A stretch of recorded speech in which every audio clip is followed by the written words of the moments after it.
Elvisa Presleyho vysmiali na jeho prvom vystúpení pred porotou.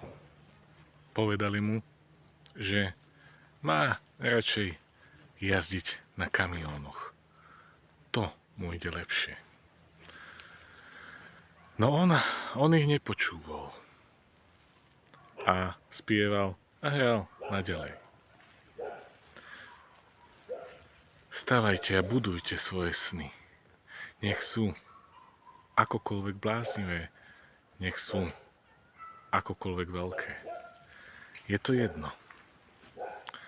Pretože ak pôjdete za svojimi snami, na konci všetkého aj tak zomriete.